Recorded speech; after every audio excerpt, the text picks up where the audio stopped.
शबरीमला मंदिरामध्ये सर्व वयोगटातील महिलांना प्रवेश राहील। धार्मिक संस्कृतीनुसार जी रूढी परंपरा असेल ती पाळली पाहिजे, याला सरकारने सपोर्ट केला। त्या निर्णयाच्या विरुद्ध जाऊन सरकारने भूमिका निर्णय झाल्यावर घेतली। PIL संकल्पना रद्द करण्याची जी मागणी आहे, शबरीमलाच्या प्रकरणामध्ये आता कदाचित आपल्याला कोणताही उपयोग होणार नाही। सरकारच्या विरुद्धच निकाल कदाचित जाणार आहे की गरिबी आता संपुष्टात आलेली आहे, बेरोजगारी नाही आहे। जनहित याचिका या पवित्र साधनाचं नष्टीकरण करण्याच्या मागे लागलेले आहात।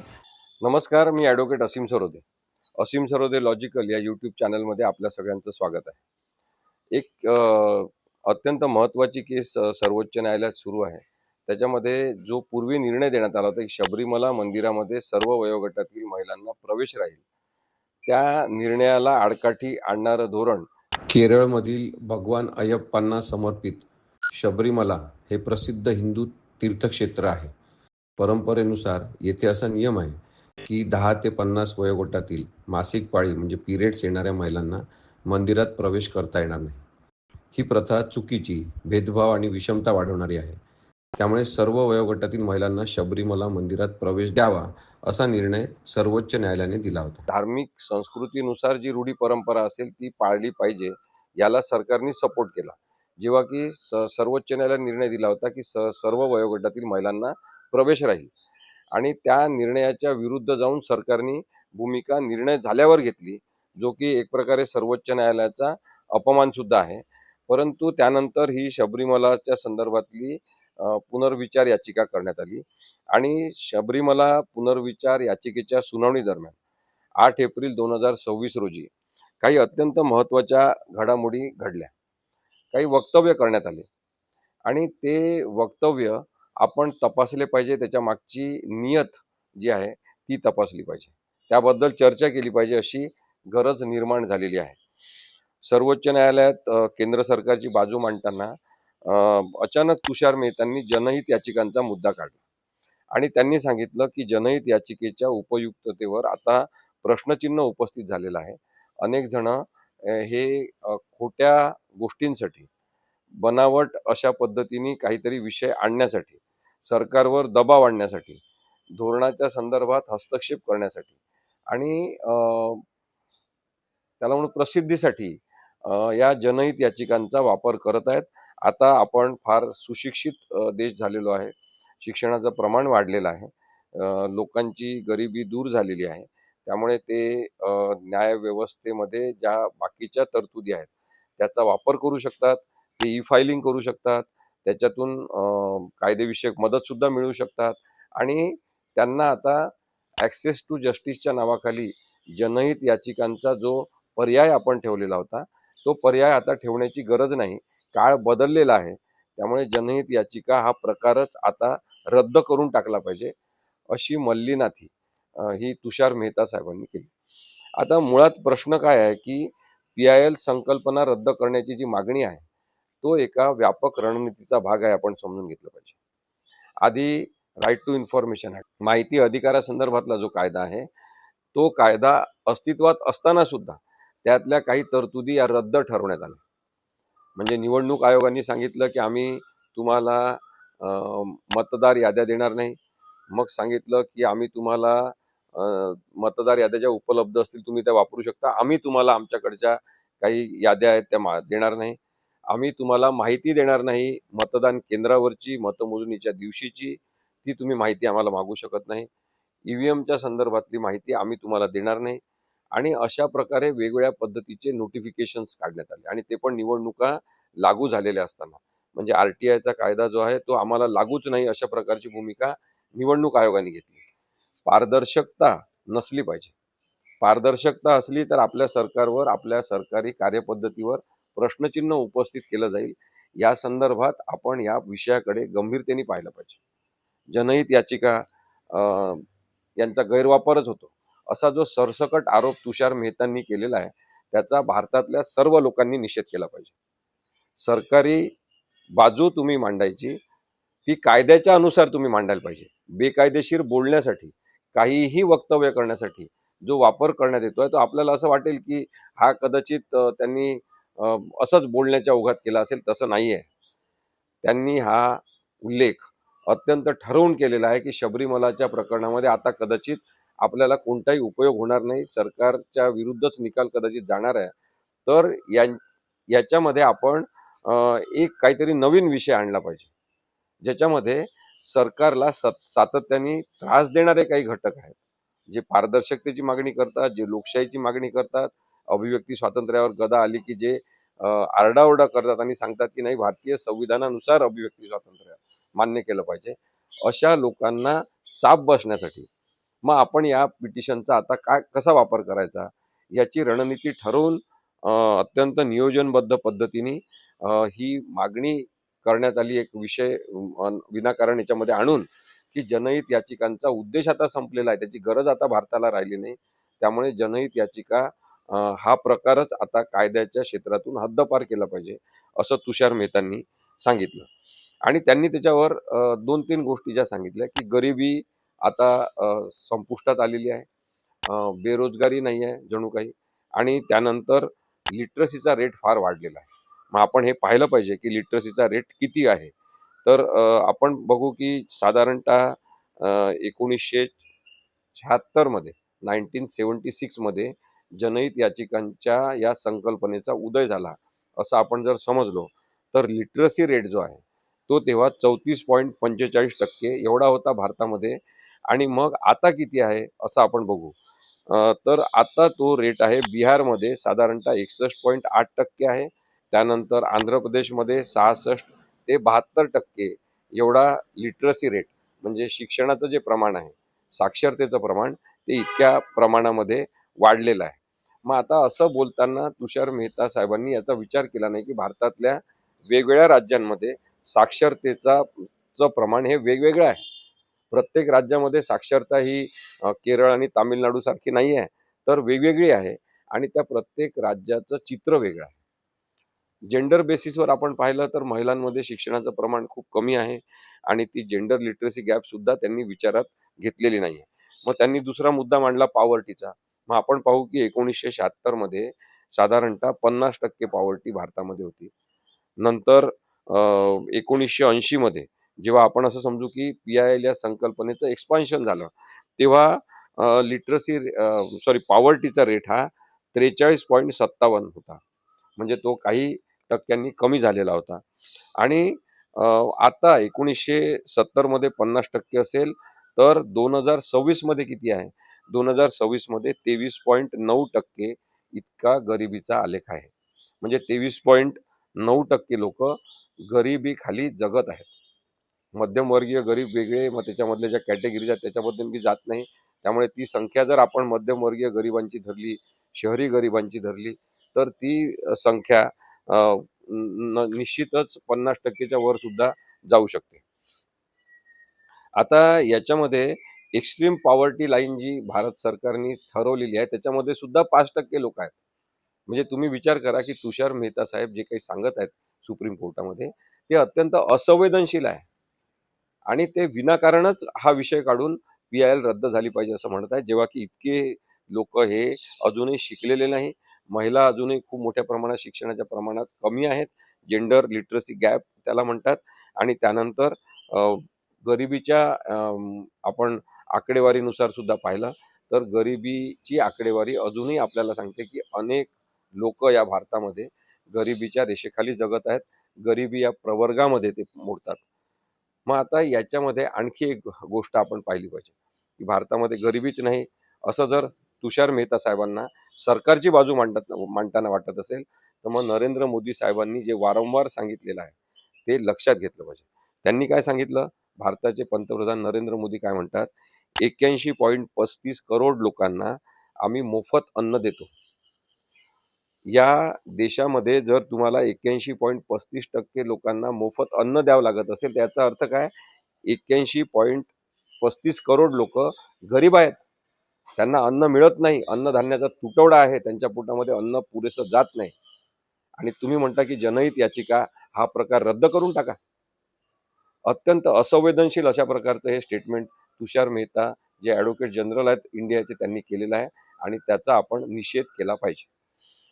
मग आता दुसरं आपण पाहू की जे व्हिक्टीम या संकल्पनेत मोडतात, ज्यांना अन्याय अत्याचार सतत सहन करावा लागतो, त्या भारतामधल्या वेश्या व्यवसायात असलेल्या स्त्रिया. दररोज त्यांना मानवी हक्कांचं उल्लंघन सहन करावं लागतं, दररोज त्यांच्या मूलभूत हक्कांचं उल्लंघन होते. त्यांना कोर्टात जाता येईल, त्यांना ई फायलिंग करता येईल आणि त्यांना लीगल एड दिली म्हणजे त्यांचं म्हणणं मूलभूत हक्कांच्या संदर्भातलं मांडू शकतील. त्या सांगतात तुटक पद्धतीने, त्या सांगतात त्यांच्यासोबत काम करणाऱ्या संस्थांच्या विविध लोकांना त्या सांगतात. त्यांच्यातर्फे कोणीतरी याचिका करून, जेव्हा जनहित याचिका करून मागणी करतात की यांच्यावर होणाऱ्या अन्यायाचं परिमार्जन झालं पाहिजे, तर तो अत्यंत महत्त्वाचा मानवी कल्याणाचा विषय होतो. त्यानंतर आपण नॅशनल क्राईम रेकॉर्ड ब्युरोची आकडेवारी बघू. त्याच्यामध्ये त्यांनी सांगितलं आहे की 81 ते 86 रेप हे भारतामध्ये दररोज होतात. दररोज 85 to 86 महिलांवर बलात्कार होतात. ही माझी आकडेवारी नाही आहे, नॅशनल क्राईम रेकॉर्ड ब्युरोची आकडेवारी आहे. म्हणजे साधारणतः 16 ते 18 मिनिटाला भारतामध्ये एक बलात्कार होतो. मग या बलात्कार होणाऱ्या कोण बाया आहेत, कोण स्त्रिया आहेत, कोणत्या प्रवर्गातल्या आहेत, कोणत्या जातीच्या आहेत, कोणत्या धर्माच्या आहेत, हे पाहिलं तर आपल्याला दिसेल की त्या अल्पसंख्याक धर्मसमुदायातल्या आहेत, त्या अल्पसंख्याक जाती समूहातल्या आहेत, आदिवासी आहेत, गरीब आहेत आणि त्यांच्यावर बलात्कार होतो. त्याची एकत्रित आकडेवारी काढून कोणी जर मागणी करणार असेल, काहीतरी कायद्याची मागणी करणार असेल, काहीतरी सुरक्षेची, तर जनहित याचिकांचं तुम्ही अस्त्रच काढून घ्यायचं. हे अत्यंत वाईट आणि चुकीचं आहे. त्यानंतर आपण पाहिलं तर SC ST कम्युनिटीवर जे गुन्हे त्यांच्यावर अत्याचार केले म्हणून दाखल होतात, त्याच्यामध्ये शेड्यूल कास्ट शेड्यूल ट्राईब या प्रवर्गात होणारे जे अन्याय आहेत, त्यांच्यावर होणारे अन्याय याचं प्रमाण 28.7% आहे. म्हणजे साधारणतः आता 2023ची आकडेवारी जी उपलब्ध आहे ती आपण पाहिली तर असं दिसते की 57,789 एवढे अत्याचार SC ST कम्युनिटीमधल्या लोकांवर 2023 मध्ये झालेले आहेत. त्याच्यामध्ये दरवर्षी 0.4% इन्क्रीज आहे असं म्हटलेलं आहे. या लोकांना गरज आहे जनहित याचिका एक साधन न्याय मागण्याचं असण्याची. त्यांच्यासाठी काम करणारे काही लोक, त्यांच्या सोबत काम करणारे काही लोक हे मागणी करू शकतात न्यायाची त्यांच्यासाठी. हा अत्यंत महत्त्वाचा विषय आणि विचार आहे. विद्वेष भारतामध्ये वाढवत चाललेले आहे. काही लोक सतत द्वेषपूर्ण भावना निर्माण केली जात आहे आणि आपण जर पाहिलं तर विद्वेषावर आधारित गुन्हे 2024 मध्ये 947 नोंद झालेले आहेत. की इतरांबद्दल द्वेष निर्माण करायचा आणि त्याच्यावर त्यांच्या संदर्भात त्यांच्यावरच गुन्हे दाखल करायचे. खोट्या केसेस अशा दाखल व्हायला लागलेल्या आहेत. त्या संदर्भात सुद्धा अनेकदा केवळ व्हिक्टिमच नाही तर व्हिक्टिम सोबत राहणारे, केवळ व्हिक्टिम सोबत राहणारेच नाही तर त्यांच्याकडे बघणारे की हे व्हिक्टिम आहेत, यांच्यावर अन्याय होतो आहे, पण हे बिचारे घाबरून भीतीग्रस्त होऊन न्याय मागण्यासाठी जाऊ शकत नाही. त्यांच्यासाठी सुद्धा न्याय मागणारे काही जण आहेत आणि त्यांना हे जनहित याचिका हे महत्त्वाचं साधन वाटतं. मग फ्रीडम किती आहे भारतामध्ये? स्वातंत्र्य, अभिव्यक्तीचं, बोलण्याचं, आपलं मत मांडण्याचं स्वातंत्र्य. मग आता काही जण म्हणतील तुम्ही पहा हे स्पष्टपणे सगळं मत मांडतात. काही जणांना मांडू दिलं जाते, मत दाखवलं जाते, एक दिखावा तयार केला जातो की इथे मत स्वातंत्र्य आहे, पण मत स्वातंत्र्य नाही. फ्रीडम, ग्लोबल फ्रीडम स्कोर जो आहे भारताचा, 100 पैकी भारताचा 62वा नंबर आहे. 100 पैकी 62वा नंबर म्हणजे इतकी वाईट परिस्थिती आपली आहे की आपण लोकांचं अभिव्यक्ती स्वातंत्र्य मान्यच करत नाही. सगळ्यांचं अभिव्यक्ती स्वातंत्र्य, सगळ्यांचं मत हे सारखं असलं पाहिजे आणि मग ते विशेषतः सत्ताधारी पक्षांसारखं सगळ्यांचं मत असलं पाहिजे. म्हणजे मत ते सगळे चांगले. ज्यांचं मत वेगळं असेल, ज्यांचं मत लोकशाहीला धरून असेल, ज्यांचं मत संविधानिक असेल, त्यांचं मत मानायचं नाही. त्यांच्यावर अत्याचार झाले पाहिजे, हिंसा झाली पाहिजे, त्यांना भीती दाखवली पाहिजे. असं जर वातावरण असेल, अशा वातावरणामध्ये जनहित याची काही माध्यम नको लोकांना न्याय मागण्यासाठी? काय सांगता तुषार मेहता साहेब तुम्ही? काहीही बोलायचं तुम्ही एका पदावर बसलेले आहेत म्हणून? हे चुकीचं आहे, लक्षात घ्या. भारतातली जनता बघत आहे तुमच्याकडे, तुमच्या युक्तिवादांकडे. ही युक्तीच आहे, हा वादविवाद सुद्धा नाही. ही युक्ती आहे तुमची. सरकारचं बाहुलं म्हणून तुम्ही वापरले जातात आणि ते बंद झालं पाहिजे असं आमचं मत आहे.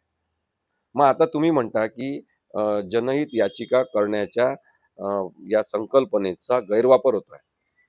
मग एक कायदा सांगा, भारतातला सांगा, एक कायदा सांगा जगातला ज्याचा गैरवापर होत नाही. कायद्यांचा काही जण गैरवापर करत असतील म्हणून कायदे रद्द करून टाकायचे. मग कायदे रद्दच करायचे ना तुम्हाला गैरवापराच्या आधारे, तर मग UAPA कायदा रद्द करा, अनलॉफुल ऍक्टिव्हिटीज प्रिव्हेन्शन ऍक्ट, हा रद्द करा तुम्ही. याचा गैरवापर 97% झालेला आहे जवळपास, आणि तो सरकारतर्फे झालेला आहे. ज्याला इच्छा असेल त्याला धरायचं, आणि तुम्ही देशविरोधी कारवाया करता, तुम्ही देशद्रोही आहात, तुम्ही बेकायदेशीर अशा प्रकारचा जमा केला असं सांगून त्यांना अटक करून टाकायची. त्यांच्यावरचा अनेकांचा गुन्हा सिद्ध सुद्धा झाला नाही, पण त्यांना अनेक वर्ष जेलमध्ये राहावं लागलं. मग या कायद्याबद्दल बोला तुम्ही. ते बोलणार नाही तुम्ही, कारण की सरकारची ती भूमिका नाही. सरकारची भूमिका आहे की लोकांचा आवाज दाबायचा, आणि म्हणून तुम्ही जनहित याचिका हे अत्यंत महत्वाचं जे साधन आहे भारतीय संविधानातून निर्माण झालेलं. संविधानामध्ये जरी जनहित याचिका या शब्दाचा, पब्लिक इंटरेस्ट लिटिगेशन या शब्दाचा उल्लेख नसेल, तरी त्याचा विकास झाल्याचा आपण पाहिलं तर तो एक दाद मागण्याचा महत्वाचा हक्क म्हणून मान्य झालेला आहे. मग आता तुम्हाला मी एक उदाहरण देतो. मोठ्या मोठ्या नेत्यांच्या काही भाषणांच्या सभा होतात. मग मोठ्या नेत्यांच्या भाषणाची सभा एक होती, आणि तिथे त्या नेत्याच्या सभेसाठी जे त्या ग्राउंडवर मध्ये मध्ये झाडं उगवले होते, मोठे मोठे वृक्ष होते, ते झाडं कापण्यात आले. त्या वृक्षांची कटाई करण्यात आली आणि सगळं ग्राउंड सफाचट करण्यात आलं. वृक्ष कापून एखादी राजकीय सभा, एका दिवसासाठी काही तासांची जी सभा असते, त्याच्यासाठी तुम्ही जेव्हा वृक्ष कापता आणि काही जण मग न्यायालयात जातात जनहित याचिका घेऊन, तेव्हा न्यायाधीश काय म्हणतात? ते म्हणतात की ही राजकीय विषयाची याचिका आहे. कशी काय राजकीय विषयाची याचिका आहे सांगा? जर राजकीय सभा आहे, त्यासाठी विनाकारण काही परवानग्या न घेता, कायद्याची प्रक्रिया न घेता झाडं कापल्यात गेले असतील, तर तो राजकीय विषय कसा आहे? राजकीय सभेमुळे निर्माण झालेला विषय आणि राजकीय विषय याच्यामध्ये फरक करू शकत नाही असे न्यायाधीश काही जण आहेत. आणि अशा वेळेस जेव्हा तुषार मेहता साहेब हे जे ज्ञान पाजळतात सर्वोच्च न्यायालयामध्ये की जनहित याचिकाच रद्द करून टाका, हा एक षडयंत्राचा भाग आहे. सरकारला लोकांचे अधिकार नष्ट करून टाकायचे आहे, अधिकार मागण्याच्या जागाच ठेवायच्या नाहीये. आपण जर या जनहित याचिकांचा प्रवास बघितला की विकास कसा झालेला आहे ते आपण पाहिलं तर आपल्याला दिसेल की 1976 मध्ये सर्वात पहिल्यांदा मुंबई कामगार सभा विरुद्ध अब्दुल भाई अशी एक केस झाली, आणि या खटल्यात पहिल्यांदा जनहित याचिकेचं बीज रोवलं गेलं असं इतिहास सांगतो. त्यानंतर आपण पाहिलं तर हे दिसते आपल्याला की 1979 मध्ये हुसेनरा खातून विरुद्ध बिहार राज्य ही एक केस झाली, आणि भारतातील पहिला जनहित याचिकेचा खटला म्हणून हुसेनरा खातूनच्या केसकडे बघण्यात येते की बिहारमधल्या कारागृहांमध्ये असलेली परिस्थिती, तिथे वाईट जेवण देणं, संडास बाथरूमची स्वच्छतागृहांची व्यवस्था नसणं, आणि कैदी जे आहेत ते जनावरांप्रमाणे कोंबून ठेवणं जेलमध्ये, हा प्रकार मांडण्यात आला त्या केसमध्ये. आणि त्या बिहारमधल्या हजारो कैद्यांची सुटका झाली, जे अनेक वर्ष खटल्याशिवाय सुद्धा तुरुंगामध्ये खितपत पडले होते. आपण हे समजूनच घेत नाही की चांगला वापर जो आहे तो मांडायचाच नाही, आणि काहीतरी वाईट काळी बाजूच मांडायची, केवळ सरकारला ते सोयीचं नाही म्हणून. हे थांबलं पाहिजे. कायद्याच्या क्षेत्रात असलेल्या तुषार मेहता सारख्या अनुभवी लोकांनी कायदा सांगितला पाहिजे. कायद्याच्या प्रक्रियेच्या विरुद्ध काहीतरी बोलणार नाही असं सरकारला ठणकावून सांगितलं पाहिजे. सरकारची बाजू आम्ही मांडणार, पण आम्ही बेकायदेशीर बाजू मांडणार नाही असं सांगितलं पाहिजे खरं तर. पण ते करताना किंवा ते होताना दिसत नाही. 1980 ते 2000 हा एक विस्ताराचा काळ असा आपल्याला दिसतो की जागरूक जे नागरिक आहेत दुसऱ्यांच्या हक्कांसाठी कोर्टात जाऊ शकतात असा नियम जेव्हा कोर्टाने शिथिल केला, लोकस्टँडी हा नियम याच्यामध्ये लागू नाही. तुम्ही इतरांवर अन्याय झाला तरी पण एका समूहावर अन्याय झाला असेल तर तुम्ही न्यायालयात जनहित याचिका करू शकता, असा एक व्यापक अर्थ, अन्वयार्थ म्हणून आपण त्याला कोर्टाने काढल्यावर विस्ताराचा काळ 1980 ते 2000 आपण बघू शकतो की तेव्हा जनहित याचिकांचा विस्तार होत गेला, आणि कैद्यांच्या हक्कांपुरतीच जनहित याचिका असं मर्यादित स्वरूप न राहता पर्यावरण आणि महिला हक्कांपर्यंत व्यापकपणे या जनहित याचिकांच्या पद्धतीचा, प्रक्रियेचा वापर व्हायला लागला. त्यानंतर आपण पाहतो की पर्यावरण रक्षणासाठी जनहित याचिकांचा वापर MC मेहतांनी सुरू केला, आणि त्यामुळे सातत्याने ज्या केसेस चालल्या त्याच्यामध्ये गंगा नदीचं प्रदूषण, ताजमहलचं संरक्षण, दिल्लीतील वायू प्रदूषण असे महत्त्वाचे निर्णय हे स्पष्टपणे देण्यात आले कोर्टाकडून. आणि कोर्टाने जो पुढाकार याचा घेतला त्याच्याबद्दल कोर्टाची तारीफसुद्धा सामान्य माणसांनी केली, की जनहित याचिकेमध्ये कोर्टाने जी महत्त्वाची भूमिका निभावली त्याच्याबद्दल कोर्टाचे आभार सामान्य माणसांनी मानले. एवढंच नाही तर न्यायव्यवस्थेचा विश्वास कायम होण्यासाठी जनहित याचिकांचा एक महत्त्वाचा उपयोग झालेला आहे. नाहीतर न्यायव्यवस्थेवर विश्वास सामान्य माणसांचा टिकवण्यामध्ये जनहित याचिकांपेक्षा इतर कोणत्याही कायद्याचा किंवा कायद्याच्या प्रक्रियेचा तेवढा वापर झाला नाही, उपयोग झाला नाही जेवढा जनहित याचिकांचा झाला. हे सुद्धा न्यायालयाने लक्षात घेतलं पाहिजे. महिला सुरक्षाबद्दल राजस्थानमध्ये जी 1997 मध्ये कामाच्या ठिकाणी लैंगिक छळ होणारा प्रकार मांडण्यात आला आणि विशाखा गाईडलाईन्स म्हणून कोर्टाने दिलेल्या मार्गदर्शक सूचना या महिलांच्या सुरक्षेसाठी म्हणजे कामावर जाणाऱ्या महिलांच्या सुरक्षेसाठी समोर आल्या, तो भारतीय न्यायव्यवस्थेमधला एक महत्त्वाचा भाग ठरला. आणि आज आपण पाहतो की त्या महिला आणि पुरुष एकत्र मैत्रीपूर्ण वातावरणात आनंदाने आणि सुरक्षितपणे काम करू शकतील असं वातावरण निर्माण केलं जाण्यासाठी प्रयत्न केले जातात. त्यामुळे याच्यामध्ये सुद्धा न्यायालयाचा जो हातभार आहे तो अत्यंत महत्त्वाचा आहे. न्यायालयाने सकारात्मक भूमिका घेतली की कायदा नसेल तोपर्यंत आम्ही मार्गदर्शक सूचना देतो, त्याच कायदा म्हणून पाळायचा. हा अत्यंत महत्त्वाचा विषय तेव्हा समोर आला. उपकारक भूमिका न्यायव्यवस्थेने पुन्हा एकदा स्वीकारली आणि न्यायव्यवस्थेचा जय जयकार करण्यात आला. न्यायव्यवस्थेवर विश्वास वाढवण्याचे, विश्वास वाढवत नेण्याचे आणि वृद्धिंगत होण्याचे हे काही जे या घटना आहेत त्या घटना आपण लक्षात घेतल्या पाहिजे. बंधुआ मुक्ती मोर्चाच्या केसच्या निमित्ताने हजारो वेठबिगार मजुरी करणारे ते वेठबिगारीतून मुक्त करण्यात आले. आपण महाराष्ट्रामध्ये सुद्धा अशा अनेक जनहित याचिका झालेल्या पाहू शकतो. आम्ही त्याची एक यादी तयार केलेली आहे. पुन्हा कधीतरी एखाद्या दुसऱ्या व्हिडिओमध्ये नक्की आपण या जनहित याचिकांचा वापर महाराष्ट्रामध्ये कसा झाला, रचनात्मक पद्धतीने सरकारी यंत्रणा आणि प्रशासन अत्यंत लोकाभिमुख करण्यासाठी जनहित याचिकांचा कसा उपयोग झाला याचे सुद्धा अनेक उदाहरणं आपल्याला देता येऊ शकतात. भ्रष्टाचाराविरुद्ध आणि सुशासन आणण्यासाठीचं एक मोठं अस्त्र म्हणून जनहित याचिकांचा वापर साधारणतः 2000 ते 2026च्या कालावधीमध्ये सुरू झाला. आणि इथेच मुख्य प्रश्न आहे की सुशासन आणण्यासाठी आणि भ्रष्टाचाराविरुद्ध जेव्हा जनहित याचिकांचा वापर सुरू झाला तेव्हा राजकीय लोकांना जनहित याचिका या प्रक्रियेचा त्रास व्हायला लागला. आणि तो त्रास आज इथपर्यंत पोहोचला की तुषार मेहता सारख्या अत्यंत अनुभवी अशा वकिली क्षेत्रातल्या तज्ज्ञाद्वारे सरकारने वदवून घेतलं, म्हणून घेतलं मुद्दामून की जनहित याचिका हा प्रकार बंद करा. मोठे मोठे घोटाळे भारत सरकारमध्ये केलेल्या मंत्र्यांनी केलेले घोटाळे, हे मोठे मोठे घोटाळे पुढे आणण्यात आले. त्याच्यामध्ये जनहित याचिकांचा महत्त्वाचा रोल आहे. म्हणजे 2G स्पेक्ट्रम घोटाळा असेल, कोळसा खाण वाटप घोटाळा असेल, याच्यामध्ये जनहित याचिकांमुळेच एक महत्त्वाची चौकशी सुरू झाली आणि पारदर्शकता येण्याची सुद्धा सुरुवात झाली. काही लोक निर्दोष सुटले असतील तो विषय नाही, पण व्यवस्थापन म्हणून एक प्रक्रिया असली पाहिजे. त्याला आपण स्टँडर्ड ऑपरेटिंग प्रोसेस म्हणतो. ती प्रक्रिया आणण्याचा एक भाग सुद्धा अत्यंत यशस्वीपणे याच्यातून झाला आणि एक पूर्ण प्रक्रियांमध्ये शुद्धता आणण्याची सुद्धा प्रोसेस सुरू झाली असं आपल्याला दिसतं. मग सामाजिक बदल आणि त्या क्षेत्रामध्ये काही महत्त्वाच्या प्रकरणांमध्ये काही निर्णय देण्यात आले, जसं की लैंगिकतेवरचा निर्णय, त्यानंतर तिहेरी तलाक बंदी, शबरीमाला मंदिर प्रवेश, अशा अनेक सामाजिक मुद्द्यांवर जनहित याचिकेच्या माध्यमातून एक प्रकाश टाकण्यात आला आणि चर्चा घडवून येऊन त्यामध्ये मोठ्या प्रमाणात बदल झाले सामाजिक स्वरूपाचे.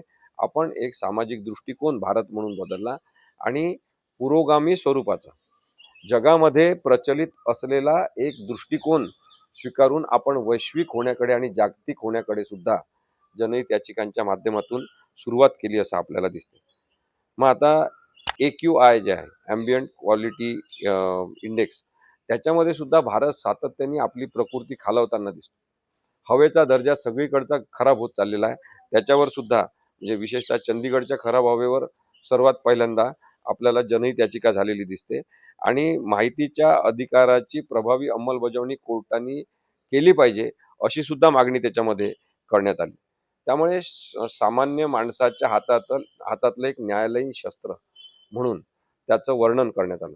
पण मी माझ्या या सगळ्या संवादामध्ये कुठेही हे एक शस्त्र आहे असा वापर न करता मी हे म्हणतोय की जनहित याचिका एक साधन आहे. साधन आहे जे लोकशाहीपूर्ण आहे. साधन आहे जे शांतता निर्माण करण्यासाठी आहे. साधन आहे जे पारदर्शकता निर्माण करण्यासाठी आहे. असं जनहितासाठी असलेलं हे साधन आपण नष्ट करणं अत्यंत चुकीचं ठरणार आहे. मग आता त्याच्यातला आणखी एक भाग आपण समजून घेतला पाहिजे की तुषार मेहता साहेब जे म्हणतात की ई फायलिंग सारखी पर्यायी यंत्रणा आता आहे. राष्ट्रीय आणि जिल्हा विधी सेवा प्राधिकरण ही प्रभावी यंत्रणा आहे.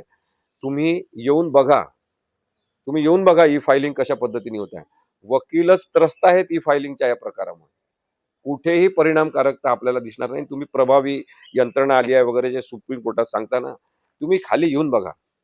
जिल्हा न्यायालयात या, तालुका न्यायालयात या, कधीतरी या ना तुम्ही इकडच्या कार्यक्रमांसाठी एखादं निमंत्रण घ्या आणि या बघा तुम्ही कशा पद्धतीने ई फायलिंग मध्ये त्रास आहे, आर्थिक बोजा आहे लोकांवर. त्याची तुम्ही माहिती घ्या. इलेक्ट्रिसिटी सप्लाय भारतामध्ये नाही आणि ई फायलिंग तुम्ही फार प्रभावी आहे असं सांगता. किती राज्यांमध्ये इलेक्ट्रिसिटी सप्लाय नाही आहे त्याची माहिती घ्या आधी आणि मग बोला साहेब आपण. परंतु तसं न करता आपण काहीही कोर्टामध्ये सांगता. अनेक प्रायव्हेट इन्स्टिट्यूशन्सचे, महत्त्वाच्या सामाजिक विकास संस्थानांचे अहवाल आहेत की हे जे तुम्ही लिगल एड म्हणता ना ते प्रभावी झालेलं आहे. अजूनही ते त्या प्रभावी आणि ताकदी पद्धतीने सुरू नाही. लिगल एड ही यंत्रणा दिखाऊ स्वरूपात बरेचदा सुरू आहे. अत्यंत सुमार दर्जाच्या वकिली सेवा देणारे तिथे आहेत. त्यामुळे लोकांचा लिगल एडच्या यंत्रणेवरच विश्वास नाही अशी परिस्थिती सध्या भारतभर सगळीकडे निर्माण झालेली आहे. तुम्ही येऊन बघा एकदा आणि मग तुम्ही सांगा की वैचारिक, राजकीय आणि विशिष्ट हेतूने प्रेरित होणाऱ्या काही याचिका असतील ना, मी नाही म्हणत नाही, परंतु मग तेवढ्या काही गैरवापरासाठी संपूर्ण जनहित याचिका हे साधनच नष्ट करून टाकायचं हा लोकशाहीवरचा तुमचा हमला आहे. लोकशाहीवर तुम्ही हल्ला करताय. संविधानिक नैतिकता तुम्हाला मान्य नाही, त्यामुळे तुम्ही नैतिकतेबद्दलचाही प्रश्न तिथे उपस्थित केलेला आहे की नैतिकता, मोरॅलिटी याच्याबद्दल आता आपण खूप बोलायला नको. ती संकल्पना आपण आता समजून घ्यायला पाहिजे. कॉन्स्टिट्युशनल मोरॅलिटी ही फार सुपरफिशियल कन्सेप्ट आहे असं तुमचं म्हणणं आहे. संविधानिक नैतिकता म्हणजे संविधानिक दृष्टिकोनातून काम करणं आहे. कॉन्स्टिट्युशनल इंटेंट जो आहे, कॉन्स्टिट्यूशन मध्ये सांगितलेला इंटेंट म्हणजे उद्देश, त्याचं पालन करणारी प्रशासकीय, शासकीय आणि सरकारी यंत्रणा आम्हाला पाहिजे अशी भारतीय लोकांची मागणी आहे. नागरिक म्हणून सगळ्यांची मागणी आहे की आम्हाला पारदर्शकता पाहिजे. मग तो कॉन्स्टिट्यूशनल इंटेंट तुम्ही पाळत नसाल आणि मग कॉन्स्टिट्यूशनल मोरॅलिटी सुद्धा तुम्ही मान्य करत नसाल तर मग हे बरोबरच आहे की तुम्ही जनहितासाठी असलेलं एखादं माध्यम, जनहित याचिकांचं, पब्लिक इंटरेस्ट लिटिगेशनचं तुम्ही नष्ट करण्याच्या मागे लागलात. हे बरोबर आहे. हे अत्यंत चुकीचं काम तुम्ही करताय हे नक्कीच मला सांगायचं. तुम्ही म्हणता की घटनात्मक विसंगती निर्माण झालेली आहे जगामध्ये. असं कुठेच नाही. जगामध्ये एवढी इलिटरसी, एवढी गरिबी, एवढी बेरोजगारी कुठे नाही. जगामध्ये धर्माच्या नावाने एवढे भांडणं होणारे कुठेही नाही. हे पण तुम्ही लक्षात घ्या आणि मग तुम्ही बोला. जगाची तुलना करायची असेल तर मग जगात गरिबी नाही हे सुद्धा तुम्हाला समजून घ्यावं लागेल. जगामध्ये सगळीकडे बेरोजगारी नाही आणि त्या प्रश्नांवर ते बोलतात, त्याच्यावर ते बोलून उपाय काढतात हे सुद्धा तुम्हाला सांगावं लागेल. किंवा जातीवर, केवळ धर्मावर, केवळ पुतळ्यांवर बोलणारे ते देश नाही आहेत हे सुद्धा तुम्हाला समजून घ्यावं लागेल. तुम्ही समजून घेत नाही. तुम्ही देशाचं संपूर्ण चित्र लक्षात घेत नाही आणि तुम्ही केवळ राजकीय सांगण्यावरून, राजकीय नेत्यांच्या सांगण्यावरून जनहित याचिका या पवित्र साधनाचं नष्टीकरण करण्याच्या मागे लागलेले आहात आणि त्याचा निषेधच सगळ्यांनी केला पाहिजे असं माझं स्पष्ट मत आहे. जस्टिस सूर्यकांत यांनी संतुलित भूमिका घेतली की चुकीच्या याचिकांना आळा घालण्यासाठी कठोर नियम केलेले आहेत असं त्यांनी सांगितलं. ते बरोबर आहे. मी तुम्हाला सांगतो, जनहित याचिका दाखल करणं आता पूर्वीसारखं सोपं राहिलेलं नाही. जनहित याचिका दाखल करताना त्या व्यक्तीला ॲफिडेव्हिट द्यावं लागते. जेवढे याचिकाकर्ते असतील तेवढ्यांचे ॲफिडेव्हिट द्यावं लागतात. त्याचा सुद्धा खर्च होतो. जनहित याचिका हा प्रकार कायदेशीर आहे. हा प्रकार संविधानिक नैतिकतेतून निर्माण झालेला आहे. त्यामुळे तुषार मेहता यांचं संविधानिक नैतिकता किंवा घटनात्मक नैतिकता या शब्दांवर सुद्धा आक्षेप आहे. खरं तर पारदर्शकतेला कोणीच नकार देण्याची गरज नाही. आणि मी जसं मगाशी सांगितलं की प्रत्येकच कायद्याचा गैरवापर जगामध्ये होत असतो. गैरवापर करणारे काही जण असतात म्हणून आपण कायदा रद्द करत नाही. तशी ही अत्यंत महत्त्वाची प्रक्रिया आपण रद्द करू नये हे आपण लक्षात घेतलं पाहिजे. PIL म्हणजे पब्लिक इंटरेस्ट लिटिगेशन ही केवळ न्यायालयीन प्रक्रिया नाही आहे, तर ती लोकशाहीमध्ये अन्यायाविरुद्ध एक महत्त्वाचा आवाज आहे. ती रद्द करून सामान्यांचा न्यायालयांवरचा विश्वास कमी होऊ शकतो हे सरकारने लक्षात घेतलं पाहिजे आणि न्यायालयांनी सुद्धा लक्षात घेतलं पाहिजे. कारण की ही सरकारची भूमिका आहे की जनहित याचिका केली पाहिजे. जनहित याचिकांचा प्रकारच रद्द केला पाहिजे हे सरकारचं म्हणणं आहे, लक्षात घ्या. न्यायालयाने तसं म्हटलेलं नाही आहे. त्यामुळे सरकारने आपल्या बुद्धीची व्यवस्थित साफसफाई करून विचार केला पाहिजे की आपण हे लोकशाहीचा कणा असलेलं एक साधन नष्ट करून काय मिळवणार आहोत. आज तुम्ही सरकारमध्ये आहे, उद्या दुसरे कोणी असणार. आज तुषार मेहता साहेब हे आपले सॉलिसिटर जनरल आहेत, अजून कोणीतरी दुसरे असतील उद्या. पण कोणीच अशी बाजू मांडू नये. आपण विकसित होण्याकडे भर दिला पाहिजे की आपण मागे मागे जाण्याकडे दिला पाहिजे. म्हणजे जस्टिस कृष्णा अय्यर आणि जस्टिस भगवती यांनी जनहित याचिकांचं हे माध्यम इतकं सुदृढ पद्धतीने मांडलं आणि समोर आणलं 1970च्या काळात. आपण आत्ता तो मागासलेला विचार परत करून जनहित याचिकांचं हे माध्यम जे विकसित झालेलं आहे ते रद्दच करण्याची प्रक्रिया म्हणजे मूर्खपणा ठरेल असं माझं स्पष्ट मत आहे. शोषित जे असतात त्यांच्यासाठीचं एक शस्त्र आहे. ई फायलिंग उपलब्ध असली तरी आजही समाजातील मोठा घटक कायदेशीर प्रक्रियेपासून दूर आहे. अशा वेळी विविध लोकांतर्फे सामूहिक पद्धतीने जी बाजू मांडण्याची प्रक्रिया आहे ती जनहित याचिकांची पद्धत आपण बंद करणं अत्यंत धोकादायक विचार आहे असं माझं स्पष्ट मत आहे. एक सरकारची अकाउंटेबिलिटी असते, उत्तरदायित्व असते.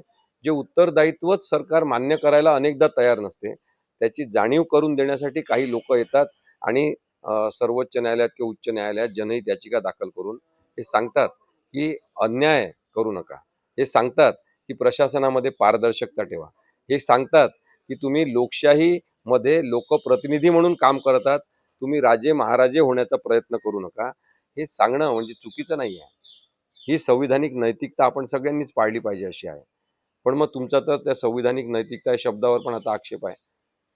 काहीतरी चुकत आहे हे आपण लक्षात घ्या. ज्यांनी कोणी अंशतः समर्थन केलेलं आहे या मागणीला त्यांचं एवढंच म्हणणं आहे की गैरवापर व्हायला नको. गैरवापर तर कोणत्याच कायद्याचा व्हायला नको. आमचं तर म्हणणं आहे की अत्यंत विवेकपूर्ण पद्धतीने डोकं शाबूत ठेवून बदल्याच्या भावनेने कोणत्याही प्रकारच्या कायद्याचा वापर व्हायला नको. डोकं शाबूत ठेवून तो झाला पाहिजे, विवेकपूर्ण पद्धतीने तो झाला पाहिजे आणि सकारात्मक पद्धतीने कायद्याचा वापर करून न्याय आपण मागितला पाहिजे. परंतु बदल्याच्या भावनेने कोणीच, दुसऱ्यांना त्रास देण्याच्या भावनेने कोणीच कायद्याचा आणि कायद्याच्या प्रक्रियेचा वापर करू नये. त्यामुळे जनहित याचिका जी आहे ती आता चांगली की वाईट असा एक चर्चा सुरू करण्याचा सरकारचा उद्देश तुषार मेहतांना सरकारने सांगितल्याप्रमाणे त्यांनी सफल केलेला आहे. आणि दोन गट जरी आता दोन तट पडलेले असले चर्चांचे, वादविवादाचे कायद्याच्या क्षेत्रामध्ये, तरी सुद्धा सध्या मजबूत पद्धतीने, स्ट्रॉंग पद्धतीने लोकशाहीचा विचार म्हणून जनहित याचिका आहे आणि तो प्रकार किंवा ती पद्धत आपण बंद करू नये अशा विचारांचे अनेक जण आहेत. ही सध्या एक आशादायक बाब आहे. जनहित याचिका लोकांच्या हितासाठी कोणीही केलेली याचिका हा महत्त्वाचा कायदेशीर प्रकार जो आहे त्याला बेकायदेशीर ठरवण्याचे जे काही प्रयत्न सुरू आहेत ते आपण सगळ्यांनी हाणून पाडले पाहिजे. कारण की न्यायालय आपल्या सगळ्यांसाठी आहे. कायदा आणि कायद्याची मागणी करण्याची प्रक्रिया ही महत्त्वाची आहे. डॉक्टर बाबासाहेब आंबेडकरांना विचारलं की सगळ्यात महत्त्वाचा अधिकार कोणता आहे, तेव्हा त्यांनी हेच सांगितलं होतं की दाद मागण्याचा अधिकार सगळ्यात महत्त्वाचा आहे आणि जनहित याचिका दाद मागण्याचं एक अत्यंत महत्त्वाचं साधन आहे. ते जिवंत राहिलं पाहिजे, टिकाऊ पद्धतीने वापरलं पाहिजे आणि सत्यासाठी ते वापरलं पाहिजे. सत्यपूर्ण आणि खऱ्या भावनेने ते वापरलं पाहिजे. एवढंच आपण लक्षात ठेवलं पाहिजे. After all it's logical.